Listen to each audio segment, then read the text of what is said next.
અમદાવાદ ખાતે યોજાયેલ રાજ્ય લેવલની બોક્સિંગ સ્પર્ધામાં દ્વિતીય ક્રમાંક લાવી દાહોદનું ગૌરવ વધારતી માવી અંજલિ મોબાઈલની દુનિયામાંથી બહાર આવી 2025માં યોજાઈ રહેલ ખેલ મહાકુંભમાં ભાગ લઈ તમામ બાળકીએ પોતાની શક્તિને ઉજાગર કરવા પોતાને એક મોકો આપવો જોઈએ. અંજલિ સમગ્ર રાજ્યમાં જાન્યુઆરી 2025થી 11-13માં ખેલ મહાકુંભનો શુભારંભ થઈ ગયો છે. ત્યારે અહીં વાત કરીએ અમદાવાદ ખાતે યોજવામાં આવેલ રાજ્ય લેવલની બોક્સિંગ સ્પર્ધામાં દ્વિતીય ક્રમાંક લાવી M&P હાઈસ્કૂલમાં ધોરણ 9માં અભ્યાસ કરતી 15 વર્ષીય માવી અંજલિએ સમગ્ર દાહોદ જિલ્લાનું નામ રોશન કર્યું છે.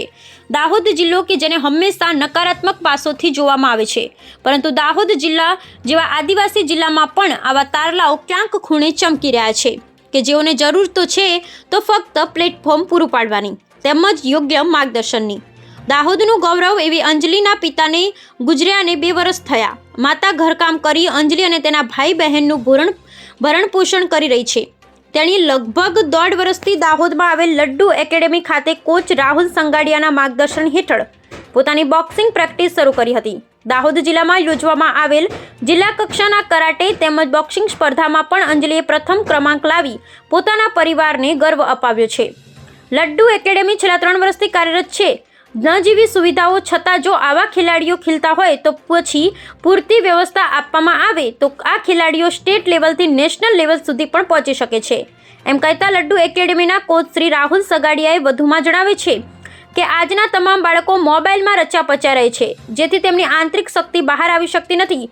પરંતુ જો અંજલિની માફક અન્ય બાળકો પણ મોબાઈલને ઇગ્નોર કરી સ્પોર્ટ્સ અથવા તો પોતાના ગમતા કોઈપણ ક્ષેત્રે આગળ વધી દાહોદ જિલ્લાને ગોલ્ડ મેડલ અપાવી શકે તેટલી ક્ષમતા ધરાવે છે. વડોદરા ખાતે યોજાયેલ સ્ટેટ ટુર્નામેન્ટમાં પણ અંજલિએ કરાટે તૃતીય નંબર લાવી અને દાહોદ જિલ્લાનું નામ રોશન કરી અન્ય બાળકો કે જેઓ આજના સમયમાં સોશિયલ મીડિયામાં ખોવાઈ જાય છે તેઓ માટે શ્રેષ્ઠ ઉદાહરણ બની છે. દાહોદ જિલ્લામાંથી કુલ 7 ખેલાડીઓ અમદાવાદ ખાતે યોજાયેલ રાજ્ય કક્ષાની બોક્સિંગ સ્પર્ધામાં ભાગ લીધો હતો, જેમાં 6 છોકરા અને 1 છોકરી કે જે અંજલિ માવી હતી. રાજ્ય લેવલના અન્ય ખેલાડીઓને માત આપી અંજલિએ દ્વિતીય સ્થાન પ્રાપ્ત કરી લડ્ડુ એકેડેમી અને પોતાના પરિવાર સહિત દાહોદ જિલ્લાનું પણ નામ રોશન કર્યું છે. અંજલિ કહે છે કે મેં મારી નજરે સંઘર્ષ જોયો છે. મારા માતા પિતાએ કરેલી અમારી પાછળની મહેનત મારે વ્યર્થ નથી જવા દેવી. મારું આથી પણ આગળ વધી ફૌજી બની દેશની સેવા કરવાનું સપનું છે. વધુમાં તેણી કહે છે કે સરકાર દ્વારા જો આપણને આટલું સરસ પ્લેટફોર્મ મળી રહ્યું છે તેને જતું ન કરતા એનો પૂરેપૂરો લાભ લેવો જોઈએ. મોબાઈલની દુનિયામાંથી બહાર આવી 2025માં 13મા ખેલ મહાકુંભનો શુભારંભ થયો છે. તેમાં ભાગ લઈ તમામ બાળકોએ પોતાની શક્તિને ઉજાગર કરવા એક મોકો આપવો જોઈએ. Bureau report Chandubhai Mohaniya, Dhanpur, Dahod.